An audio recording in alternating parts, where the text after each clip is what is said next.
And his title is more or less scattering equations. Yeah. Thank you.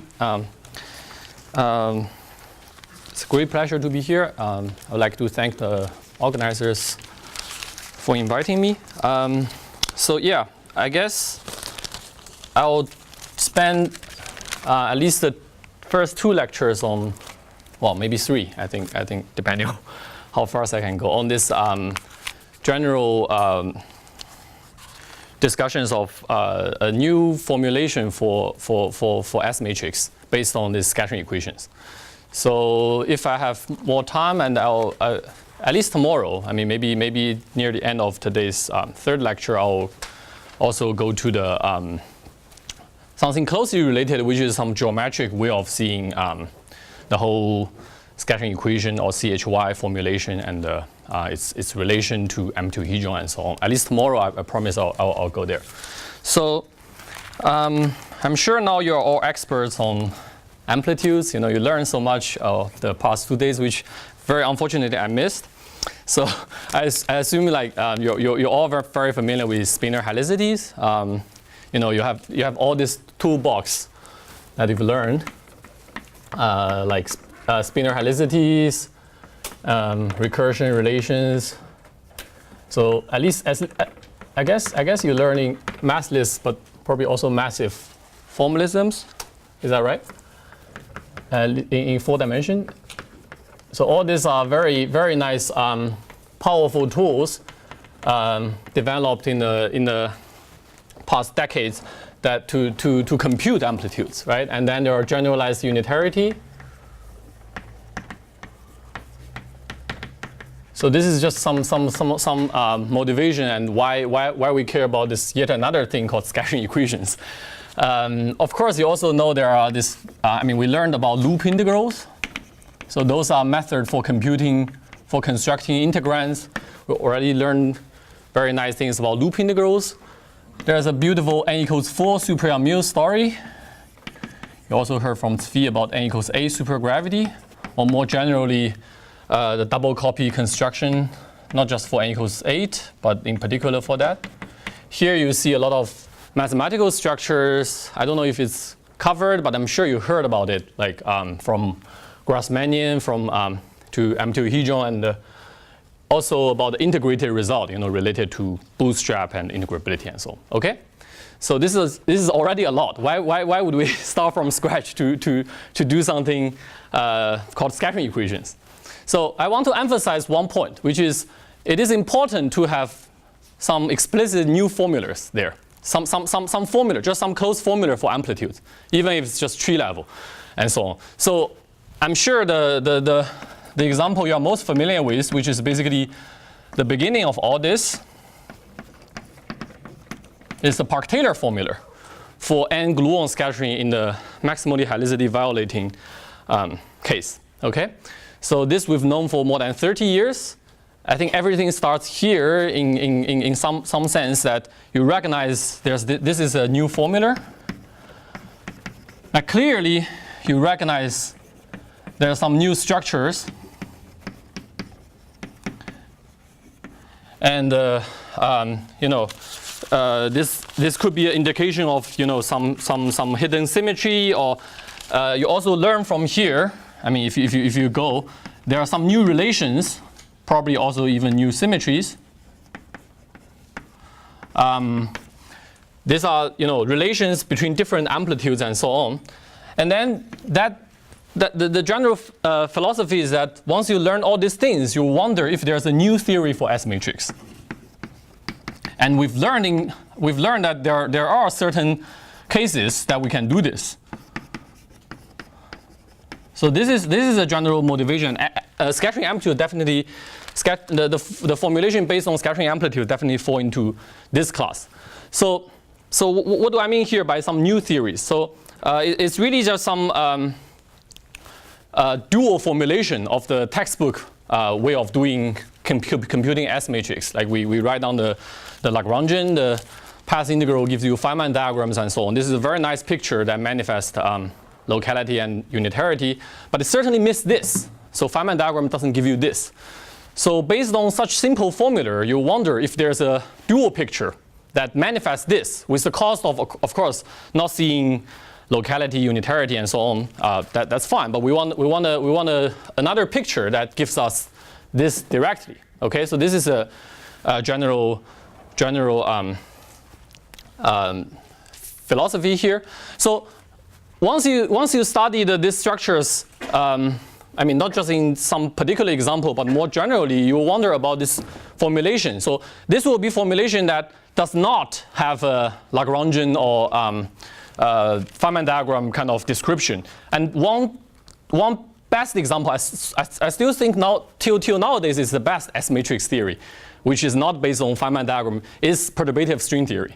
Okay, so it's computing you amplitudes, including the field theory ones, but also with infinite number of excitations, with a question that has nothing to do with space-time evolution of the Feynman diagram way of doing things, right? It's computing you some correlation function of a CFT on some space on a worldsheet. That's naively has nothing to do with all we are talking about. So this is already more than 50 years ago we learned there's this. I think this is a guide that, of course, nowadays we learn more properties of S matrices, but often they are explained by the old perturbative string theory. So these structures we learn, like double copy, new relations among amplitudes, usually they just come from some limit of something very simple in the string theory context.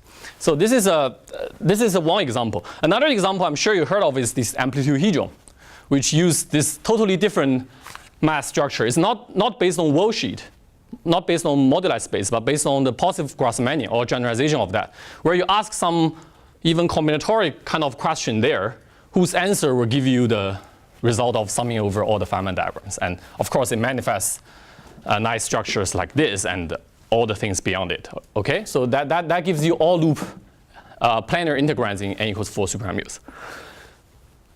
So now comes to the third category of such new theories, or at least some new formulations. That starts with Wheaton's twistor string theory. So this is in some sense very close analogy of the perturbative string, in the sense that it also uses worldsheet. Okay, it also can compute correlation function of some CFT, but it's not the same because it's not doing the actual worldsheet in integrations over the moduli space, but rather some localized version of that. So those integrals are actually not integrals, but rather just summing over discrete points of your moduli space. And this is achieved by scattering equations. So I'll just give you a very brief overview. I mean, there are many ways you can motivate or derive scattering equations. To begin with, you can see it's the saddle point equation of the Colbart-Nielsen factor you already see in the string theory integral, in the string theory amplitude. But I'll follow the more historic route, that how we discovered scattering equations. I mean, they were discovered in the 60s already in the context of dual resonance models. But how we discovered is really just a side generalization of what Wheaton did, which is in turn a generalization of this. Okay, so now let me begin with this very short guide through the history. So first thing you notice about this thing, I mean, this is, you all know it. This is the color order amplitudes that you already strip off the trace factors. So let's look at its denominator. So the first thing that noticed actually by Nair, very shortly after this Park-Taylor formula, is that if you now look at if you now consider this as some correlation function, this can be obtained as a correlation function of punctures on the Riemann sphere.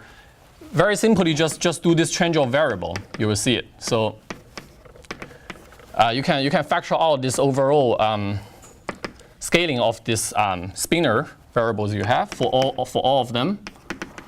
And now you're left with just, this is the inhomogeneous coordinate on the Riemann sphere that this n punctures.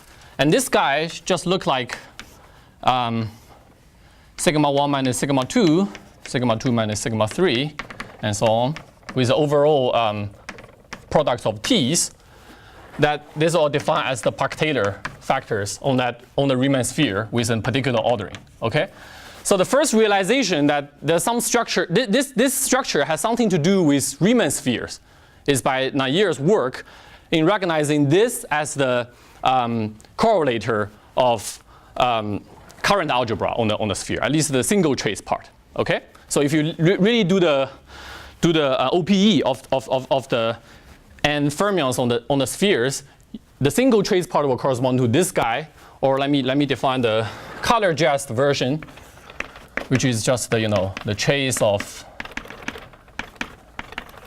generators in this ordering.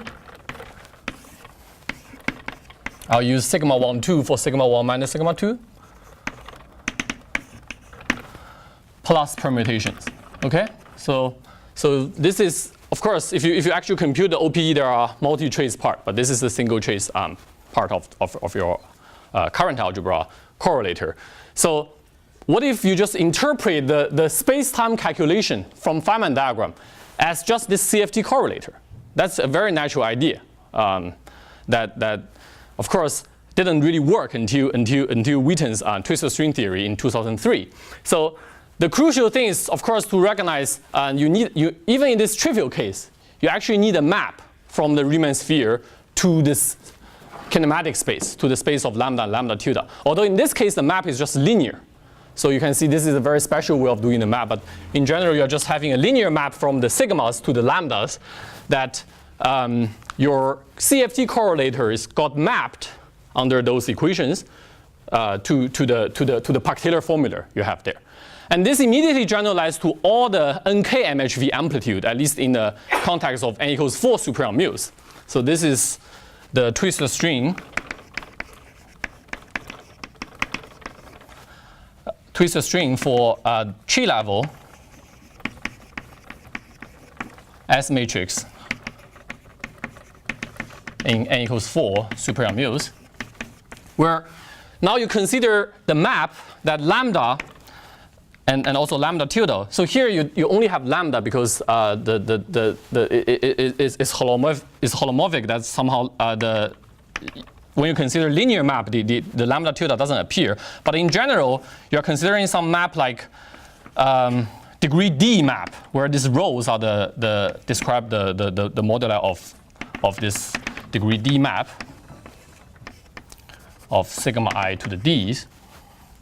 So you want to construct some degree D map for lambda, and then some degree D tilde map for lambda tilde that is equivalent to what Wheaton originally did as a map from Riemann sphere from CP1 to the twistor space. Okay, so this is just a translation of what Wheaton did into momentum space. So once you have this, then this correlator is got mapped under the solution of those equations. This is the 4-dimensional scattering equation. So under this map, the CFT correlator of this Riemann sphere got mapped to not only this guy, but all the NK MHV. So the number k is related to this degree in this minor. So all the NK MHV amplitude of n equals 4 super μs is obtained in this way. Okay? So there are also generalization of this using very simple building block just like this one, but now for gravity. You write down some nice determinant on your Riemann sphere. Under the same map, you obtain all the chi level amplitudes of n equals 8 supergravity. That's what Carcezzo and the collaborators did in 2012. So this is the picture in 4D that now you can have some CFT correlator on the Riemann sphere, and under some map that goes to target space with certain degree that give you the amplitude. So here you see this dual picture is quite interesting, right? You compute something on the Riemann sphere, and then now you do the usual integral over the moduli space. You integrate over all the sigmas, also those rho and rho tildes. But now the integral is not really something, it's not an actual integral like in string theory. Now the integral is all localized by delta functions imposing such conditions. So they turns out to completely fix your integral, becoming, in the end, it becomes some sum of solutions, and then you get your amplitudes. I'm just giving you a general idea. And the very natural question you can ask here is this is a dual formulation, at least for tree level. Of course, it has some difficulty when you generalize to loop level, but it's already remarkable that all the tree level Feynman diagrams of at least n equals 4 and n equals 8 is captured by this CFT correlator. It's not like the usual perturbative string. There's no other excitations. It's just for the field theory amplitude. This CFT correlator under the map gives you all the tree amplitude. Okay. So the natural question you can ask is this dual formulation very special for these theories? So do you need maximal? Do you need supersymmetry, right? And is this very special because you have this spinor or twister variables in 4 dimensions? So you can consider the case without SUSY, and what about in general dimension, right? So this is also, I think, it's an important point to emphasize that many of the development is hinged to the very powerful tools of spinor helicity. But what about people always under the impression that if you go to general dimensions, now you are describing things using just momenta and polarizations, and things are just complicated, right? There seems to be no way that this simplification only happens when you go to 4D in the spinor helicity language. So it's a very natural question to ask, does such new formula and such new formulation exists for general amplitudes in general dimension? Okay? And then what about more general theories? I mean, you can consider Yang-Mills, gravity, but there are other theories like scalars. It seems, scalars should the usual thing is telling you that, this theories n equals 4 and n equals 8 are simple, and scalar theories should not have such a nice description and so on. So what about them, right? What about those not just describing gluons and gravitons, but also scalars and so on? And then what about loop generalization? Can you compute field theory amplitude at loop level using some higher genus Riemann surfaces rather than just Riemann sphere? So these are very natural questions that you can ask based on what we had. So in this lecture, I'm trying to convince you that there is a formulation does this job, and it also gives you, or I think the most important thing is that when you see these new formulas, it manifests many nice structures and different relations among this amplitude. In particular, you will see what I think Svi talked about, the tree, at least the tree level part of the color kinematic story and the double copy story seems to be very, very natural from this point of view, which is not a big surprise because they are consequence of string theory anyway, but you will see how natural and manifest they are in this formulation. Okay? So let me begin by just introduce the scattering equation in the way we found it. I'm sure many of you have heard of these scattering equations and even used them, but let me still try to explain what is the construction here. Yeah. Is there a nice explanation about connection with Grassmannian? In this context, yes. So the twisted string theory can be very naturally connected to Grassmannian. But we are now considering general dimension. We are now moved to general dimension and try to do things there. So let's take what Witten had and try to write it in a language that. So essentially, what Witten had is to construct some map from Riemann sphere to the space of lambda tilde, right? But in general dimension, we don't have these variables. So what are we supposed to do with? We don't have lambda tilde. So I think a very natural thing that is what we considered is if you start with a Riemann sphere and you map it to the light cone of your d-dimensional momentum space. Okay, so this is d-dimensional. So you really want to have a map that maps you from any point on this Riemann sphere to the momentum space, but it has to lie on the light cone of the momentum space because you are considering massless particles. So this is exactly what Witten did. He constructed explicitly map to lambda tilde, which give you a null momentum in 4D. Okay, so we want this guy to satisfy. We want such a map that it satisfy this condition for any z, right? So this is what we want to do. Of course, the map also need to do something special for those punctures, right? So you have some puncture here, sigma 1 through sigma n on your Riemann sphere. You want that under the map, when you evaluate z at sigma 1, so on, it gives you the external data. That's also what Witten did here. So when you plug in the z equals sigma I, it gives you back lambda I and lambda I tilde. Okay? So we actually also want, as a contour integral, we want that if we do the integral very close to sigma A, say, a contour around sigma A, we want this to be our external momentum Ka. Okay? So these two properties, these two things that we want the map to have is really a direct generalization of what Witten had now in general dimension. So you want for every puncture, it maps to the external momentum associated with that puncture, and you want the whole map to be a map to the light cone. Okay, so we want to study the consequence of this construction. It seems, so what are the consequences? From the first one, you can already see that this guy has to look like the following. I mean, a solution to this condition 1 is that you can write them as this.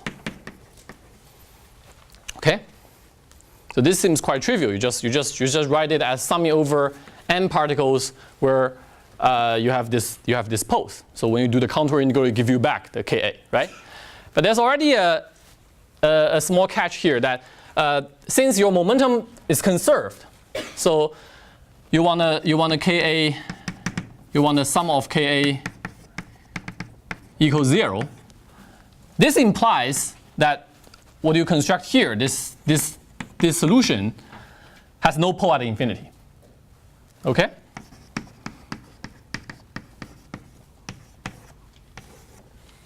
So this is a reflection of what Witten had here as some polynomial map of certain degree.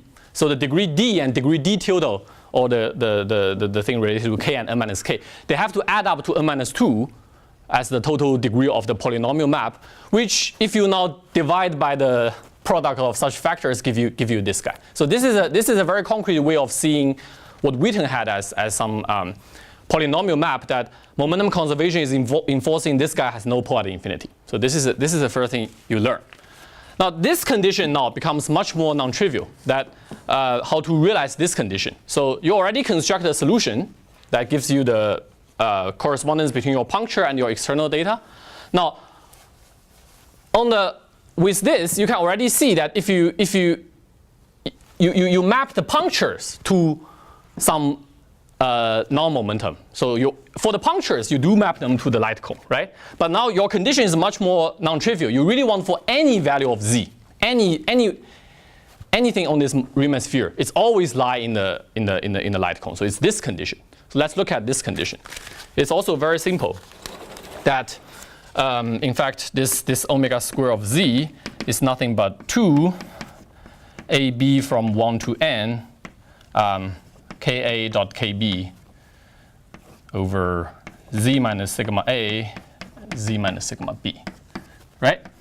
So you want this thing to be 0 for any z. This is a rational function of z, omega square of z. You want it to be 0. So already we see that it has no pole at infinity. So all we need to check is all the residue at finite locations are 0.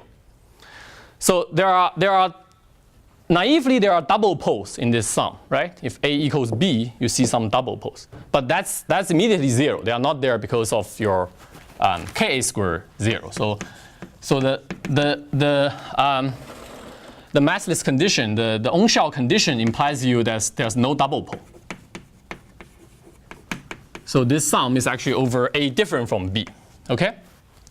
Now, you need to look at the simple poles. You need to really look at, say, the pole at z equals sigma a. You want to look at the residue of z at z equals sigma a. And you want that guy to be 0, because this function has better to be 0 for any z. This function should be 0 for any z, then it better have vanishing residue here. So what's the residue here? the residue at this position is just given by summing over B now different from A, right? And B is from 1 to n of this SAB over sigma A minus sigma B. So you want this guy to be 0. So this, I think, is quite non-trivial, that you start with some random sigma. The only thing you want to do is you map them to your external data, so you find this. Now, you want a map for any z to give you a map to the light cone. This actually put constraint on your sigmas. You cannot deal with random sigmas. So this actually picks you out some very, given the kinematic data, given all the SABs, this picks you out. The solutions of this equation picks you out some very special points on the modular space. It's not like you're really doing the integral over the whole modular space. Only for this point on the modular space, your construction is possible. Okay? So this is what we call scattering equation. Let me write it again. So there are actually n such equations. For each of them, it's this sum. Note my SAB, because it's massless, is just 2 times Ka dot Kb. Let me call the denominator sigma AB, means sigma A minus sigma B. So this is defined as my EA. This needs to be 0 for A equals 1, 2 to n. Okay? So this is the scattering equations. So we see that it comes out as a consistency condition of defining a map from Riemann sphere to light cone. If your sigma doesn't satisfy such relations, you cannot do that construction. In other words, you cannot generalize what Wheaton had to d dimension. So that's why I think this equation is kind of very universal. So naively, this is an equation, n equations for n variables, but you all know that because we are dealing with Riemann spheres, there's this SL2C redundancy. So we are everything is complex here. That so there's an SL2C redundancy of the Riemann sphere of your modular space. So you can fix 3 of the sigma, that's just saying. So you only have n minus 3 variables, right? So you actually only have n minus 3 sigmas. For example, you can fix your sigma 1, sigma n minus 1, sigma n to 0, 1, infinity. Any position you like. After doing that, you're left with n minus 3 sigmas. A very nice property of this equation is that they also have the SL2C redundancy. So naively, you thought, oh, I have n equations, but 3 of them are redundant. So you can eliminate them. I mean, you only need n minus 3 of them. So how to see this redundancy? This is a homework for you that you can. It's very easy to show the redundancy is the following. So it's just sigma a to the m's power summing over a from n of this equation, the left-hand side of the equation, is 0 for m equals 0, 1, and 2. Okay? So it's just if you sum over all the equations always with weight sigma a or sigma a square, they give you 0. These are the infinitesimal generator of your SL2C. So that's why. So your equation is actually under this this is the statement that is it has the SL2C redundancy. So it's actually very cool to show this, especially for m equals 2 case. I think it's a nice exercise that it uses the condition for SAB, right? There has to be momentum conservation. So your SAB need to satisfy momentum conservation. But say the first one, m equals 0 case, is completely trivial because you notice this combination is antisymmetric in A and B. So they just add up to 0. But now if you put sigma a to first power, you need to work a little bit, use momentum conservation to show it. And the second power is slightly non-trivial. Okay? So these are the conditions for your equations. And that means you also only have n minus 3 equations. You can eliminate any 3 of them. So this is a system of equation that allow you to solve for n minus 3. So given some SAB, you really use this equation to find some points on the modular space, or M0 n C, right? So the solutions of this set of equations will lie here. Is that clear? Sorry, this light cone's in Minkowski space. Yes. Yeah. Okay. Right. But after you construct it, you can actually. So here I didn't actually tell you what space-time dimension I have. So in general, this SAB can satisfy additional constraints, such that the system is more, there are some nonlinear constraints for some specific dimension. But I'm always going to assume that I have large enough dimension. Actually, if your dimension is equal or larger than n-1, you can show that there's no additional constraints. Then it's really about a system about this SAB which only satisfies some linear constraint. So momentum conservation. So if I have time later, I might tell you how these equations reduce to the case that your SAB do satisfy nonlinear constraints like 4 dimension or even 6 dimension. I guess you heard from the Gong show some nice results on writing down generalization of twistor string kind of thing, or kind of formula to 60 theories. They also come from, one way to understand them is they are the specification of scattering equations in 60. But of course, when you go down to 4D, it's even more special that they start to develop different sectors that I just described here. So, but for the most of the lectures, I'll assume we live in large enough space-time dimension. So this is just a system for the sigmas where the only constraint on SAB are they satisfy linear momentum conservation conditions. Okay, so let me explain a little bit more why these equations are important, and they can describe you actually any massless S matrix at tree level.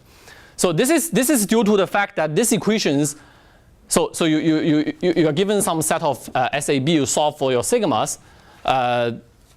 What are the solutions do? What do the solution mean? The solution actually allows you to map the singularity of the physical singularity of your kinematic space to the boundaries or to the singularities of your modular space. So this is a very important point that I want to emphasize here. But maybe before I go there, I can show you a 4-point example just to see very concretely. Sorry, concretely what's. Maybe I do it on this side. Any questions?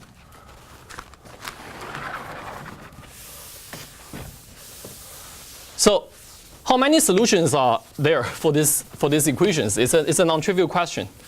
So this equation looks very simple, right? But if you really say eliminate the sigmas such that you are left with only one variable in the end, it turns out to be a polynomial equation of degree n-3 factorial. Okay, so this equation for sigmas they have n-3 factorial solutions in general. At 4 point it's still very simple because it's just one solution. So as we just said, we can do this fixing. So we're left with one variable sigma 2, and we can fix. We can use this redundancy to eliminate 3 equations. Say we only left with equation 1. Let's look at the equation 1. So it looks like S12 over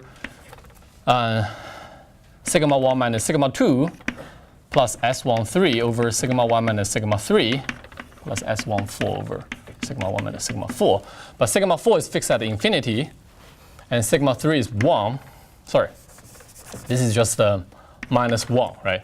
And this is just minus sigma 2. So this is our equation. We want this guy to be 0. So it's a linear equation that you trivially solve. That it's not so trivial.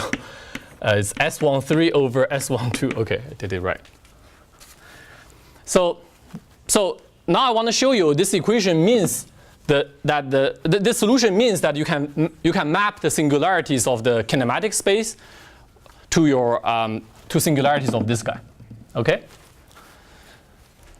It's very simple. So what are the singularities of a kinematic space? It's just this is just S, T, and U that they can be 0, right? Only when you hit either S or T or U to be 0, you hit a physical singularity of your 4-point massless scattering in any theory, right? So when you hit S equals 0, you are sending sigma 2 to infinity. Sorry, did I do it right? No, I did it wrong. Sorry. That's how you track. So when you it's S12 over S13, right, with a minus sign.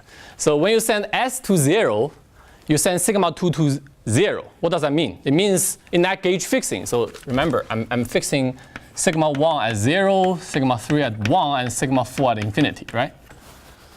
So when you send S12 to 0, it literally means sigma 2 pinch with sigma 1. It goes to 0, right? If you send S13 to 0, sigma 2 goes to infinity. In other words, it pinches with sigma 4. And then if you send T, so S14 to 0, remember, momentum conservation here means these 3 add up to 0. So if you send S14 to 0 instead, this thing becomes 1. This ratio becomes 1. So that your sigma 2 pinches with sigma 3. So the 3 boundaries of your physical, so when you start with your kinematic space, it's really boring. So it's just some Euclidean space of these Mandelstam variables that satisfy momentum conservation. But now you want to see what kind of thing pick out the special hyperplanes on this kinematic space. You introduce scattering equation, and scattering equation allows you to see it, because once you solve once you have scattering equation, you see that the solution is telling you when you move in your kinematic space such that you hit some hyperplane of a physical singularity, it brings you to the singularity of M0n, which are the cases that some of your sigma pinch, right? So now your M0n, when you hit those hyperplane in your kinematic space, through the equation, your modular space degenerate into it goes to its boundary. So this 4-point example is really kind of trivial, but you can show in general that if you go to endpoint, it's always like that. So it really matches the singularities of your kinematic space, which is made of, as I said, it's just the space of all the SAB satisfying momentum conservation. So it really maps all these singularities to the singularities of your M0n. Okay? So in general, the singularities are not just one SAB go to 0, but you can have multiple of them. And it maps you to some codimension, some lower dimensional boundaries of M0n. Okay, so I hope that is clear, that why this equation is universally describing you massless amplitude, because it's really mapping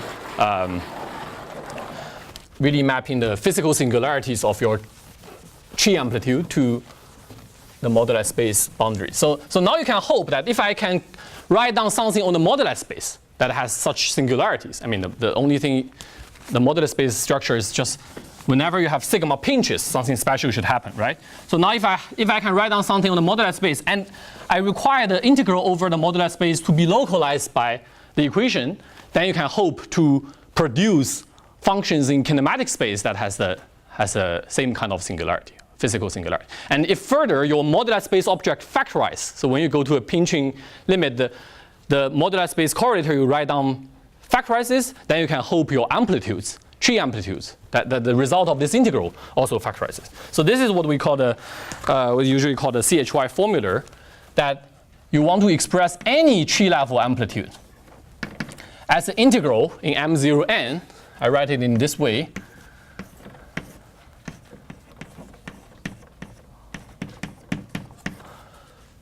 Where the integral is localized by the scattering equations, this delta function of imposing scattering equations. I put a prime here, I'll explain. And then of some very general rational function of sigma that you can write down. This is what I call, this is the correlator in the modular space. Or we can call it a CHY integrand that depends on sigma. It could also depend on other things, but like it can depend on momentum or polarization and so on, right? But the crucial thing is that we wanted such an integral to describe the tree amplitude, and the reason is that this set of scattering equations is allowing you to map singularities of this function, or factorization property of this function to actual property of this guy. So let me give you the concrete definition here, that by mod out this volume of SL2C, it's just a usual Faddeev-Popov thing. So this measure, literally what I mean is I have n-3 integrations, right? I exclude three punctures that I fix, say 0, fix sigma 1 n minus 1 n. I exclude them. Generally, I call them ijk. And you compensate with this Faddeev-Popov Jacobian that is just the Van der Moon determinant. So this is just sigma ij, sigma jk, and sigma ki. Okay, so this is what I mean by the integration measure with this mod out. You're very familiar with this, of course. And this part is very similar. You are supposed to eliminate 3 equations, 3 delta functions. You're not supposed to include n of them. So this product with a prime really mean that I have excluded, say, equation RST, and I have to compensate by the same factor. Okay? So this is literally the measure I defined here, and then you put something there. The interesting thing is that this is not really an integral, as we have already said. This is just giving you some sum over solutions of the scattering equation. In general, there are n-3 factorial of them, of this integrand, divided by the Jacobian of the delta function, right? So let's actually call the Jacobian the determinant prime of this derivative matrix that I can define for you here. So this matrix is just a n by n matrix from the derivative of scattering equation A to puncture B. Okay, this formula n by n matrix. If you want to write it down, it's just SAB over sigma AB squared with a minus sign. If A different from B, and if A is the same as B, you just take the sum of the off-diagonal terms of that column or row with a minus sign. So this is nothing but just taking the derivative matrix. And now this operation tells you that actually 3 columns and 3 rows are deleted. So really, you are dealing with an n-3 by n-3 matrix. So this determinant prime is defined by the determinant of the matrix deleting the row ijk and the columns rst compensated by this factor, right? I'm going into this detail because I want you to understand that this is something completely operational wise. You can completely just do it. So if I give you now some integrand, you really what I mean by this formula is really just you can solve the scattering equations even just numerically if you don't know how to. I mean, in general, we don't know how to solve them analytically, and then you just plug it in. You really just compute this this definition. This determinant prime is independent of what you delete. So it's a permutation invariant object. And the reason you can delete these 3 things, exactly as I said, that you have 3 null vectors of the matrix made of because of this relation, right? So this is I hope I just finished the general definition of a CHY formula. This is what we mean. So this part, sometimes we can call this whole thing d mu of n. It's really just some localized moduli space integral that allows you to do, in the end, just summing over solutions with a Jacobian. And now the job, the remaining job is I want to, of at least the next one lecture, is I want to show you how to find some CHY integrand that gives me certain tree amplitude in theories we're interested in. Okay, or sometimes actually you discover some theory by playing with such integrand. So that's the general logic. Questions? Yeah. Yeah. Is it true that your localized integral is in this stationary phase, the stationary phase approximation for string theory amplitude? It's closely related to the opposite limit. So these equations arise as the alpha prime goes to infinity limit, where they are actually the saddle point equation of the string theory integral. Yeah. But at least it's still mysterious to me. Not a very clean. I mean, I'll probably tell you more about that. Why such saddle point equation play a role of obtaining the alpha prime to 0 limit, the field theory limit of your string integral. In some sense, we understand this better than before. There's some mathematical theorem telling you why a general type of integral with this Koba-Nielsen factor viewed as a regulator in its limit can be obtained alternatively as summing over the solution of saddle point. So there, as far as I know, this is not something known before, that if I give you some general integral of some region, and I put regulators such that the integrals become finite, and I take away the regulator, I extract the most divergent piece, the field theory limit. Why is that field theory limit related to the saddle point in the other limit? So of course there are other, I'll probably mention it, that there are ambitwistor string and so on that not obviously related to the usual string theory, but whose result is exactly this, okay? But concerning your question of why the, first of all, this is like taking the saddle point of the string integral, but it's just mysterious why they appear as the field theory limit of the string integral, which we have better understanding, but it's still not a 100% clear thing. More questions? So how much time I have? 15 minutes. Okay, great. That's more than, yeah, I thought. So okay, so far I've just established the scattering equations and this general CHY formulas. There's one last property I should mention. It's just closely related to this. So when I say everything has this SL2C redundancy, you can do it like that, right? So you can really just do a transformation in terms of this inhomogeneous coordinate. The SL2C transformation act like that, where this alpha delta minus gamma beta is 1, is the SL2 transformation. Under this transformation, this measure transform nicely. So this is a same statement as here, that I'm saying the scattering equations are has this redundancy. So the measure under this transformation goes to something like product of all the particle labels with this gamma plus delta sigma A to the minus 4 power, if I remember correctly. Okay, so this is another exercise if you're interested to study. So as I said, the measure is this guy, right? So actually this guy transforms as minus 2, let's call it weight minus 2 under SL2, and the scattering equation themselves transform like weight 2, but they are putting the delta function. So they contribute another minus 2. That gives you this minus 4. Okay? So there's already some constraint on the possible integrand you can put because you want your formula to make sense, to have this SL2 redundancy, right? So in order for this formula to be mathematically consistent, you already see that your integrand has to transform in the opposite way as the measure. So it has to pick up this factor is actually a weight 4 object under the transformation. So this is the first constraint you put in your integrand, just coming from the general construction. What this 4 means is actually, if you look at the actual function of sigma, is actually that you want every label to appear 4 times in the denominator, as this as appearing like some sigma AB. So let's look at our favorite.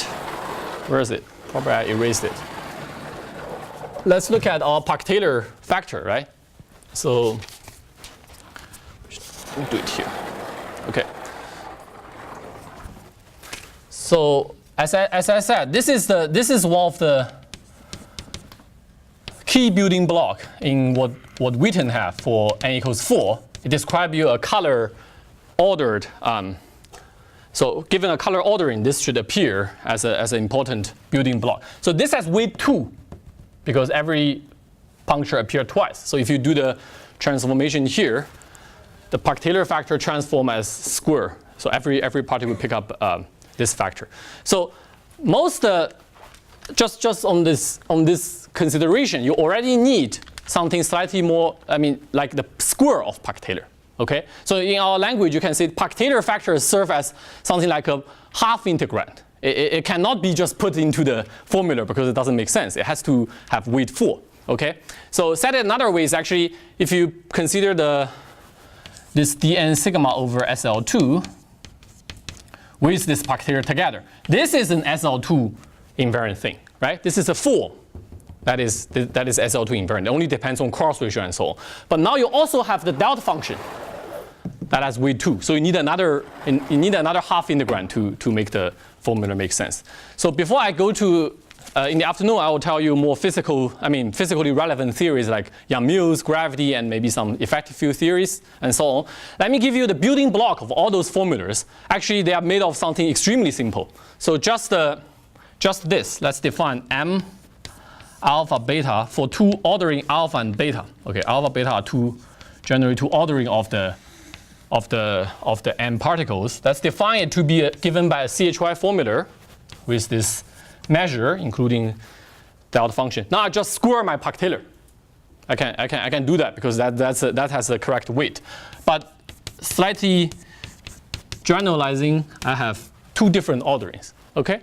So arguably, this is really the simplest thing you can write down. So you recognize if I have an ordering, there's a natural way 2 object I construct, but I need 2 copies of them. Okay. So this is, I think, mathematically speaking, the simplest CHY formula you want to write down. Okay. But now the logic is the opposite. So it's not like I give you a theory, I try to find some CHY integral. I write this down, and now you can ask, what does it compute? Right? I mean, does it compute you something sensible? It turns out it does. It computes you this so-called bi-adjoint phi cube theory. Partial amplitude in this bi-adjoint phi cube theory. It's really computing something very, very simple. You can already see it from the formula. So it doesn't depend on anything else. It only depends on sigma. Now under the summing over solution, the sigma becomes function of Mandel's sum. So in the end, it should only depend on Mandel's sum. Actually, the mass dimension is such that it's just a product of n-3 Mandel's sum in the denominator. So what are they? They are just scalar Feynman diagrams, right? So you are really just computing propagators using this kind of integral. So I think this is a very important point. So you actually already using such integral, you can convert any cubic diagram expansion of a tree-level massless amplitude into something like CHY. It's really just a translation. So if you have a representation in terms of cubic graphs, this formula is, I'll explain what this formula really computes. But roughly speaking, it's just summing over this cubic graphs with propagators, right? You can find that actually for every such cubic graph, there exists at least, more than one pair of alpha beta, such that this formula computes you just that cubic graph. So in this way, you can really translate any cubic graph expansion into a CHY formula. Of course, the formula will look horrendous in general, right? But I think it's still a valid point that this is the building block of everything that can be expanded into cubic graphs. So what is this theory really? So actually the actual amplitude in this theory is color jest, and it has 2 copies of color. So the CHY formula you can write is this one, where the C I defined, but I erased, that has this trace, right? T1 to Tn, sorry, over this guy plus permutations. Sorry. So this is the C for some flavor group, say UN. I can define another flavor group as Cn for UN tilde, say, and write down this Cn tilde. This color jest, the Park-Taylor factors are computing you the actual color jest amplitude in this theory. So what is this theory? It's really the simplest generalization of phi cube you can imagine, right? So you can have phi cube looking like that, just phi cube, but now you want it to have some flavor. You don't want to just dealing with one scalar. So most naively, you say, let's do this. Let's put one flavor index, and I put ijk here, fijk. It vanishes because fijk is antisymmetric. Well, these are scalars. So you need another copy of I tilde, j tilde, k tilde. So that's the second copy. So this is really something, say you have 2 copies of flavor, un and un tilde, right? And here you also can check them. So this is the Lagrangian of this theory. What's this Feynman diagram? It's really just summing over all cubic graphs. You put the propagators, and at every cubic vertex, you put 2 copies of your structure constant, right? This is really computing you that. And what is this amplitude doing? This amplitude is doing you this funny name, double partial amplitude, is doing you 2 color decomposition, right? So you can do color decomposition with respect to the first one, you get some ordering alpha, and with respect to the second one, you get an ordering beta. It's quite a remarkable fact, I think, that this formula is computing you, equivalently, this formula is computing you the sum of all cubic graphs with 2 copies of color or flavor. And this formula is computing you the partial amplitude of after decomposition. So the actual formula is this, up to an overall sign. It's really just summing over all the cubic graphs, let's call it G, all those cubic graphs that can be put in both alpha ordering and beta ordering. So I think you must be, it's very easy to see, right? So if you do the color decomposition of all Feynman diagram with FABC, the alpha ordering picking you out those cubic graphs that's consistent with this ordering, while the other decomposition give you those that consistent with beta ordering. So what the coefficient of chase alpha and chase beta is really the intersections of them. Okay, so you are computing all the graphs that can be put in both alpha ordering and beta ordering, and then you just put in their propagators, S1 through Sn-3 for that graph. Okay, so this is really by definition, after color decomposition, what the theory, the double partial amplitude theory is. And it's remarkable that you just put 2 pactator, the simplest thing you can put, it's computing you that. So this is, I think, in the sense of evaluating all your CHY formula, that's the only thing you need to know. So now you can just say, if I can expand my CHY integrand, I can always expand my CHY integrand in terms of those pactators with some numerator that depends on kinematics, polarization and so on. I always know the answer because I don't need to really explicitly summing over solutions of scattering equation and so on. This theorem, this central identity is computing me the amplitude. So let me just give you just very quick examples. Say at 4 point, the simplest thing you can consider is always, the most natural thing that jumps into your mind maybe is like when alpha equals beta. So you literally square your pactator, right? So by this definition, you're just computing all the planar, all the order, because alpha and beta are the same now. Their intersection is just that, all the planar graphs here. So for 4 point, it's just 1 over S, 1 over T. Okay? So I encourage you to do the exercise of using something probably I again erased. Yeah, there. Using the solution of 4 point scattering equation, plug in. So what is this guy? This guy is literally pactator 1, 2, 3, 4 squared. You can do the gauge fixing as you like. Literally do the exercise. Now you are not, the solution is there. It's just one solution. It evaluates to this one. Okay? I think it's worth doing this exercise once. So if you do another one, say, I don't know, 1, 3, 2, 4. Now you have 2 different orderings. This guy gives you the S channel and T channel. That's the 2 channel consistent with the ordering. This guy gives you the T channel and U channel, right? So you need the intersections of them. So you only have 1 over T, actually with a minus sign. That's another exercise if you want to verify this. So in this way, it's computing you the double partial amplitude, so all the sum of cubic graphs which are consistent with both orderings. There's something already very interesting that I will tell you probably tomorrow, which is this kind of amplitude can be realized as the volume of a polytope of this isotropy. So just to give you maybe I don't think I have time to even give you the flavor of what that means. But let me just let me just give you a rule of evaluating such amplitude because I think they're very useful, at least for say. So if you really want to evaluate any CHY